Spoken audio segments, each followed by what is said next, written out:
내일의 실패라는 제목으로 말씀 전하겠습니다. 오늘의 교회는 온갖 장식품으로 화려하게 빛나지만 정작 빛나야 할 보석인 예배는 실종되었다. 교회에서 예배는 잃어버린 보석이 되고 말았다. 영성신학자 A.W. 토저의 말입니다. 교회가 절대 잃어버려서는 안 되는 것, 이것이 없으면 교회가 아닌 것, 그게 바로 예배입니다. 교회는 하나님을 예배하기 위해서, 성도는 하나님을 예배하기 위해서 부름받고 모였습니다. 영어로 이 예배라는 단어가 worship이라고 합니다. 그 뜻이 뭐냐면 가치를 인정해 드리는 것입니다. 예배는 하나님의 가치를 인정해 드리는 거예요. 그런데 여러분, 하나님의 가치를 사람이 어떻게 인정하겠습니까? 그래서 어쩔 수 없이 우리가 가지고 있는 최고의 것으로 하나님 앞에 올려드리는 거예요. 우리가 가진 가장 최고의 시간, 최고의 재능, 최고의 물질을 하나님 앞에 우리에게 가장 소중한 것을 드림으로 말미암아 하나님은 내게 가장 소중한 분이 되십니다. 이것을 인정해 드리는 것이 바로 예배입니다. 그래서 여러분, 우리가 주일 오전에 이제 대예배를 드리잖아요. 그 시간은 사실 주말 중에서도 가장 황금 시간입니다. 그 황금 시간을 예배로 드리는 것은 우리에게 가장 소중한 분이 하나님이라는 뜻이에요. 그저 우리가 남는 시간에 예배를 드리는 것이 아니라, 어떤 남는 짜투리 시간에 우리가 주의 일을 감당하는 것이 아니라, 가장 소중한 시간에, 가장 소중한 인생의 순간에 가장 소중한 재능을 하나님 앞에 드리는 것, 이것이 바로 예배의 정신입니다. 그런데 오늘 읽은 말씀에 보면 이제 엘리의 두 아들들이 나옵니다. 홈리와 비나스인데요, 이 두 사람은 그의 아버지 엘리의 뒤를 이어서 이스라엘의 제사장이 되었습니다. 그런데 이들에 대한 평가가 놀랍습니다. 12절 말씀 같이 한번 읽겠습니다. 엘리의 아들들은 행실이 나빠 여호와를 알지 못하더라. 아멘. 여기 보면 제사장으로 부름받아서 사역을 하고 있는데, 제사장에게 하는 평가가 뭐냐면 여호와를 알지 못하더라. 여러분, 이것만큼 넌센스가 어디 있겠습니까? 제사장이라는 것은 결국에는 하나님과 이스라엘 백성들 사이를 중재하는 역할입니다. 제사를 통해서 하나님의 죄가, 백성들의 죄가 사함받고 거룩한 하나님과 이 백성들이 화해하도록 만들어주는 역할이 제사장의 역할인데, 제사장이 하나님에 대해서, 여호와에 대해서 알지 못하더라. 이런 평가는 굉장히 놀랍죠. 근데 우리가 좀 묵상을 해보면 더 놀라운 것이 있습니다. 뭐냐 하면 여호와를 알지 못하는데 또 제사장의 직무는 그대로 수행을 하고 있습니다. 물론 내부적으로 보면 뭐 골마 터진 부분도 있고 아쉬운 부분도 있겠지만 겉으로는 직무를 그대로 수행을 하고 있어요. 이 사실이 이제 우리에게 경종을 울리는 거죠. 우리가 어떤 주의 일을 감당한다, 직분자가 되었다, 겉으로는 그 일들이 그대로 진행되고 있을지 몰라도 사실 속으로는 내가 하나님을 제대로 예배하지 못하고, 정말 제 속으로는 하나님을 제대로 알지 못한 채 내 생각, 내 열심으로 그 일들을 감당할 수 있습니다. 그렇다면 여러분, 여호와를 알지 못하는 엘리 아들들의 어떤 대표적인 특징이 무엇일까요? 12절 이하에 나옵니다. 13절 이하에 나오는데요, 우리 13절과 14절도 같이 한번 읽겠습니다. 그 제사장들이 백성에게 행하는 관습은 이러하니 곧 어떤 사람이 제사를 드리고 그 고기를 삶을 때에 제사장의 사환이 손에 3살 갈고리를 가지고 와서 그것으로 냄비에나 솥에나 큰 솥에나 가마를 찔러 넣어 갈고리에 걸려 나오는 것은 제사장이 자기 것으로 가지되 실로에서 그곳에서 모든 이스라엘 사람에게 이같이 할 뿐 아니라. 여러분, 여기 보면요, 이제 제사장의 사환이 등장을 합니다. 3살 갈고리를 가져와요. 뭘 찝을 때 사용하는 거죠. 근데 그것을 이제 이 제사로 드렸던 제물을 이제 나중에 고기를 삶는 것 같습니다. 그 삶는 냄비나 솥에다 이 3살 갈고리 찔러 넣는 거예요. 그러면 이제 그 고기가 걸려 나오겠죠. 근데 거기에 나오는, 찔려 나오는 고기를 이제 임의로 가져갔다는 거예요. 근데 여러분, 이것이 신명기에 보면요, 하나님께서 제사 이후에 제사장에 주신 몫이 분명히 나와 있습니다. 임의로 가져가는 것이 아니고요. 신명기 18장 3절에 보면은 소나 양으로 드린 경우에는 앞다리나 두볼 등 하나님께서 정해주신 부위가 있는 거예요. 근데 이 엘리의 두 아들들이 가져간 것은 임의대로 아무거나 가져간 겁니다. 뭐 똑같은 고기인데 아무렇게면 어떠냐 하면서 하나님이 정해준 법을 깨트리고 갈고리를 찔러서 임의로 가져가 버렸습니다. 뭐 주위에 사람들이 뭐 쉬쉬하면서 덮어줬겠지만 굉장히 중요한 문제입니다. 근데 15절에 보면 더 충격적인 장면이 나와요. 우리 15절 말씀도 같이 한번 읽겠습니다. 기름을 태우기 전에도 제사장의 사환이 와서 제사 드리는 사람에게 이르기를 제사장에게 구워 드릴 고기를 내라. 그가 내게 삶은 고기를 원하지 아니하고 날 것을 원하신다 하다가, 여기 보면 이제 놀랍습니다. 기름을 태우기 전에 고기를 내어 달라라고 했습니다. 여러분, 번제물로 드리려면 먼저 기름 태우고 다 먼저 하나님 앞에 제사를 드려야 되잖아요. 예배를 드려야 되는데 기름을 태우기 전에 먼저 그것을 달라는 거예요. 사실 말이 안 되죠. 먼저 하나님 앞에 드려져야 그것이 끝나고 나서 그 다음 이 재물을 어떻게 처리할 건가, 나름 또 율법에 따라 이제 분배되는 몫이 있는데, 기름을 태우기도 전에, 제사를 드리기도 전에, 예배를 드리기도 전에 먼저 달라는 거예요. 근데 그 이유가 더 황당합니다. 뭐냐 하면은 그가 삶은 고기를 원치 않는다 하는 거예요. 그 뒤에 무슨 말이 나와 있습니까? 날 것을 원하신다. 구워 드릴 고기를 내라, 이런 말이 나옵니다. 그러니까 이 제사장이 생고기를 먹고 싶다는 거예요. 날 것을 주면 내가 구워서 먹고 싶지, 괜히 제사 드리고 거기에다가 뭐 삶아서 이런 거 말고 나는 날 것 먹고 싶으니까 아직 드리기 전에, 하나님 앞에 드리기 전에 그 날 것인 상태에서 그냥 가져와라, 생고기를 달라는 거예요. 여러분, 이 두 사람의 마음속에는 무엇이 있습니까? 재물은 그냥 음식이에요. 음식일 뿐입니다.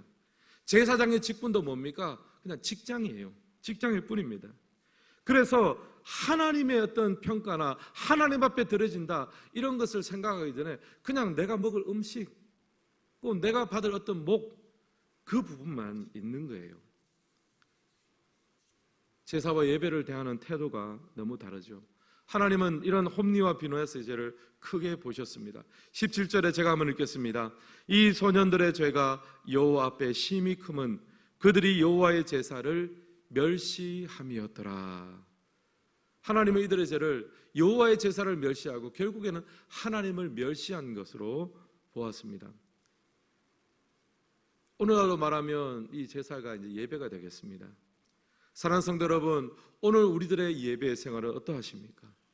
여러분 혹시 예배를 통해서 하나님을 멸시하고 있지는 않으십니까? 아니 그럼 여러분, 아니 목사님 제가 어떻게 예배를 멸시하겠습니까? 설마 그럴 리가 있겠습니까?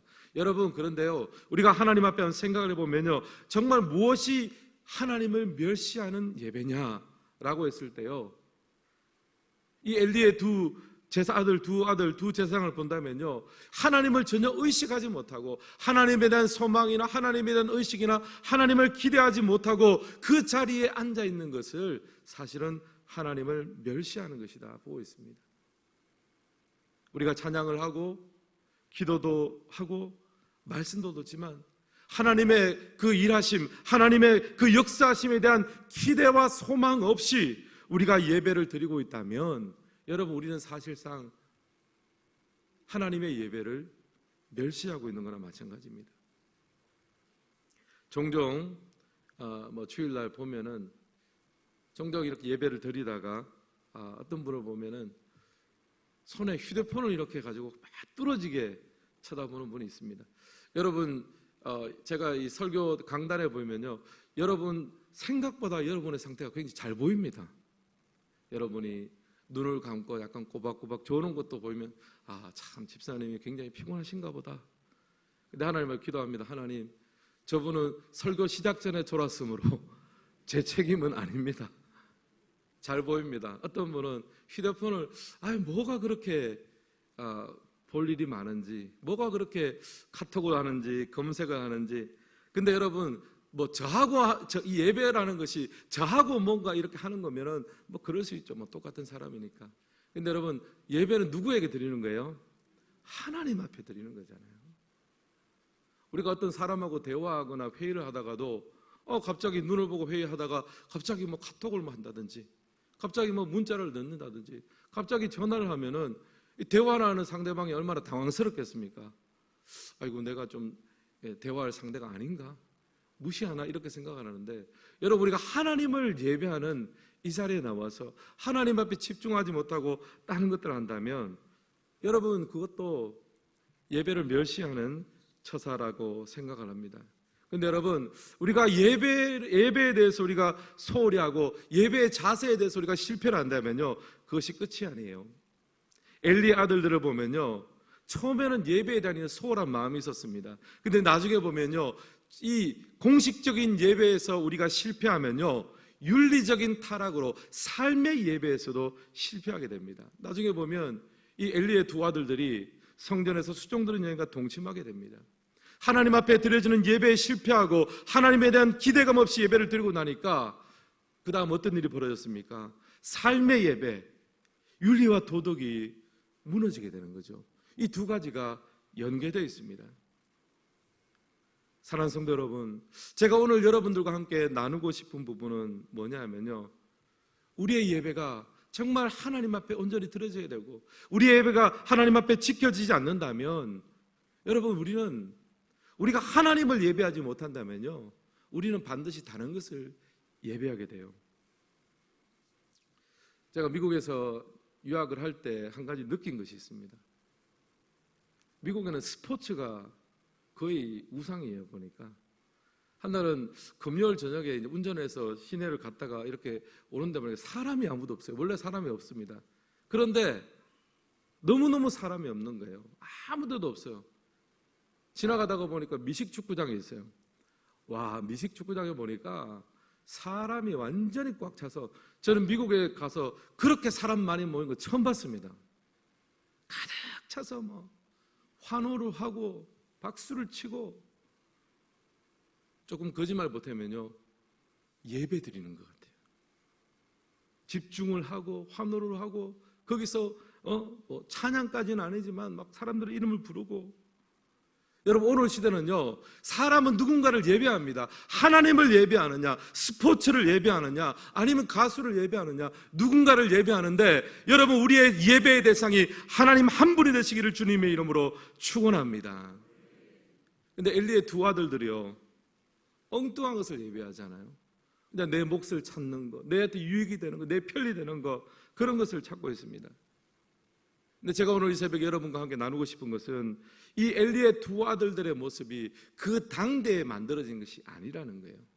그 설로 올라가면요, 그의 아버지 엘리에서부터 이런 모습이 벌써 보였습니다. 사무엘상에 나오는 엘리의 모습은 어떻습니까? 엘리는요, 주로 사무엘상에 나올 때 의자에 앉아 있는 것으로 묘사가 됩니다. 오랫동안 제사장의 직무를 감당했기 때문에 뭐 앉아서도 웬만큼 다 커버할 수 있었겠죠. 그리고 한나가 기도하는 모습을 이제 엘리가 보았는데요, 엘리는 그녀의 중심을 살펴보지 못했습니다. 겉으로 보여지는 모습만 보고, 아, 한나가 술 취했구나, 영적인 분별력이 약화되었습니다. 그런 상태로 두 자녀를 양육하고 예배를 가르쳤습니다. 근데 반대로요, 한나는 어떻습니까? 한나가 또 한 명의 주인공이라면, 한나는 비록 자기 가운데 불임과 아픔과 고통과 어려움이 있었지만 그는 예배 안에서 행복을 찾았습니다. 여전히 힘들었지만, 여전히 통곡하며 기도할 수밖에 없었지만, 하나님 앞에서 통곡하고 기도하고 예배할 수 있었기 때문에 행복할 수 있었습니다. 한나의 예배, 한나의 삶의 태도와 엘리의 예배, 엘리의 삶의 태도가 달랐기 때문에 그 이후의 모든 삶의 영향력들이 너무나 달라진 것을 볼 수 있습니다. 여러분, 구약의 기도는 한번 보십시오. 기도는 하나님께 사사로 부르심을 받았습니다. 근데 염려가 많고 심약한 사람이었어요. 이제 미디안과 전투에서 승리하라는 하나님의 부르심을 받았는데, 이제 자기를 불러주신 하나님에 대한 기대감보다 뭐가 많았습니까? 야, 내가 과연 할 수 있을까? 내가 과연 그것을 감당할 수 있을까? 그 계산하기에 바빴습니다. 그래서 기도원이 하나님 앞에 한 가지 요청을 했죠. 뭡니까? 하나님, 제가 확신이 없는데 양털 한 조각을 들판에 두겠습니다. 그러면 이 양털 한 조각 위에 이슬을 맺게 해주십시오. 다른 데는 다 말라있고 이 양털 한 조각 속에만 물기가 있기를 원합니다. 그러면 제가 확신하겠습니다. 기도는요, 자신과 함께 하겠다는 하나님의 약속보다 자신 손 안에 있는 양털 조각이 있는 물기를 더 어쩌면 의지했습니다. 사랑하는 성도 여러분, 기도원의 손에 잡힌 양털 한 뭉치, 여러분 그 신앙의 모습이 우리 가운데 없습니까? 하나님, 이것만 해결해 주시면 제가 믿겠습니다. 하나님, 이번에만 합격시켜 주시면 제가 믿겠습니다. 이 문제만 해결해 주시면, 이 병만 고쳐 주시면, 이번 것만 넘어가게 해 주시면 제가 하나님이 함께 하신다는 것을 믿겠습니다. 여러분, 우리 모두는요, 우리 나름대로의 양털 한 조각을 붙들고 있어요. 내가 기도한 대로 하나님 역사해 주시면 제가 하나님이 나를 축복하시고 나와 함께 동행하는 줄을 믿습니다. 여러분, 우리가 이렇게 생각한다면요, 우리는 양털 한 뭉치 신앙이며 양털 한 뭉치 예배자에 불과합니다. 여러분, 오늘 이 시간에 결단하며 한번 하나님 앞에 기도했으면 좋겠습니다. 하나님, 내 손바닥 위에 있는 이 양털 한 조각 내려놓게 하시고 하나님의 품에 안기어 기도하게 하여 주시옵소서. 하나님의 말씀을 의지하여 기도하게 하여 주시옵소서. 사실 우리에게는 이 여러 가지 어려움과 또 진로에 대한 염려와 건강과 이 모든 것이 너무나 큰 것이지만 하나님 보시기에는 정말 양털 한 줌밖에 되지 않지요. 여러분, 우리가 하나님을 믿고 신앙생활하는 것입니다. 내 삶과 내 인생을 한 줌밖에 안 되는 표적 신앙에 맡기지 마시고 하나님 앞에 우리의 삶을 맡기고 말씀에 우리의 삶을 맡기고 주의 은혜에 우리의 삶을 맡기는 우리 모든 성도님 되시기를 주님의 이름으로 축원합니다. 한나가 그런 예배자였어요. 한나에게 아픔이 있었죠. 실패가 있었습니다. 상처가 있었습니다. 그러나 어느 순간 그 실패와 아픔과 염려보다 하나님을 기대하는 마음이 더 커졌고 그 기대하는 마음이 현실을 넘어섰습니다. 그래서 사무엘이라는 표적을 얻기 이전에 하나님을 찬양하고 하나님을 열망하기 시작했습니다. 한나가 이 예배에 승리하고 성공하고 나니까 한나의 다음 세대는 실패하는 세대가 아니라 승리하는 세대가 되었습니다. 사랑하는 성도 여러분, 오늘 우리의 예배를 지켜내시기를 바랍니다. 여러분, 오늘 예배에 성공하시기를 바랍니다. 하나님을 예배함이 성도의 힘이며 하나님 자녀의 권세이며 하나님 자녀의 능력이며 하나님 자녀의 행복이 될 줄을 믿습니다. 이 예배에 승리하며 우리의 미래가, 우리의 다음 세대가 하나님 앞에 아름답게 세워지는 복된 삶을 사시기를 주님의 이름으로 축원합니다.